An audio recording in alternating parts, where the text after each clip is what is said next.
Hello everyone, আসসালামু আলাইকুম। সবাই কেমন আছেন? আশা করছি সবাই ভালো আছেন। তো আজকে আপনাদের সাথে আমি শেয়ার করব বাংলাদেশের মানচিত্র আমি কিভাবে ড্রয়িং করি অ্যান্ড পেইন্ট করি।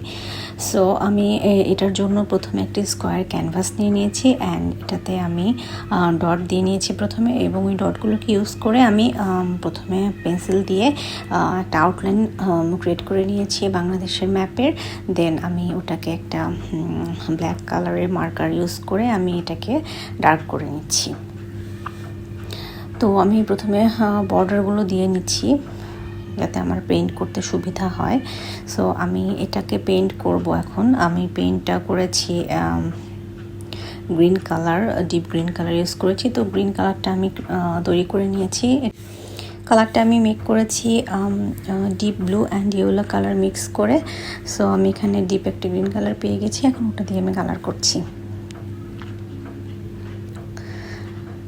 ফার্স্টে আমি ডিপ গ্রিন কালারটা দিয়ে নিচ্ছি চার সাইডে রাউন্ড, আপনারা একটা রাউন্ড দেখতে পাচ্ছেন তার চারপাশে। আমি অ্যাকচুয়ালি এই বাংলাদেশের মানচিত্রটা পেইন্ট করব আজকে বাংলাদেশের ফ্ল্যাগের সাথে রিলেট করে। বাংলাদেশের ফ্ল্যাগটা ডিপ গ্রিন অ্যান্ড রেড কালারের একটা কম্বিনেশন। সো আমি এই মানচিত্রটাতেও প্রথমে চার সাইডে আমি গ্রিন কালার দিয়ে নিচ্ছি এবং মাঝখানে রেড কালার দিব। এই তো প্রথমে গ্রিন কালারগুলো দিয়ে নিচ্ছি। তো এখন আমি অনেক দিন পরে আসলে আমার এই মানচিত্রটা আঁকলাম এবং পেইন্ট করছি। ছোটোবেলাতে স্কুলে থাকতে এটা বেশ ভালোই মাঝে মাঝে করতাম, ড্র করতাম। তখন অবশ্য পেইন্ট করতাম না, ড্র করতাম।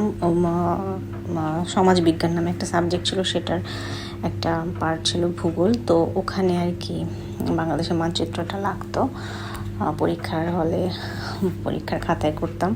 তো যাই হোক, এখন আজকে অনেক দিন পরে এখন একটা বাংলাদেশের মানচিত্র আঁকছি। আমি মোটামুটি বেশ পারফেক্টলি করতে ট্রাই করেছি, যেহেতু আমি ডট দিয়ে নিয়েছিলাম। ডট দিয়ে মানচিত্রটা আঁকলে বেশ সুন্দর হয়, তো আমি সেভাবেই করেছি। আমার খুবই ভালো লাগছে এই পেন্টিংটা করতে পেরে। আমার অনেক দিন ইচ্ছা ছিল আমি একটা বাংলাদেশের মানচিত্র করব, পেইন্ট করব, বাট করা হয়ে ওঠেনি। বাট আজকে ফাইনালি করেছি। So I am very happy for that. এই তো এখন আমি ইউজ করেছি নাম্বার 4 ব্রাশ। এই 4 নাম্বার ব্রাশটা দিয়ে আমার কাজ করতে খুবই ভালো লাগে, আমি স্বাচ্ছন্দ্য বোধ করি। কাজ এটাতে বিভিন্ন প্রতিটা পেন্টিংয়ে থাকে কিছু শার্প পার্ট থাকে, যেগুলাতে এই ব্রাশটা দিয়ে সঠিকভাবে ওই কোণাগুলোতে পৌঁছানো যায়। সো এই জন্য আমার এই ব্রাশটা খুবই পছন্দ। আমি ঘুরে ফিরে এই ব্রাশটাই কেন জানি ইউজ করি, আমার খুবই ভালো লাগে। এই অ্যাঙ্গেলড ব্রাশটা, 4 নাম্বার ব্রাশটা একটু অ্যাঙ্গেল থাকে। সো আমার এটা খুবই ভালো লাগে এই ব্রাশটা দিয়ে পেইন্ট করতে। এই তো এখন আমি ইউজ করছি রেড কালার। মাঝখানে আমি রেড কালারটা দিয়ে নিচ্ছি।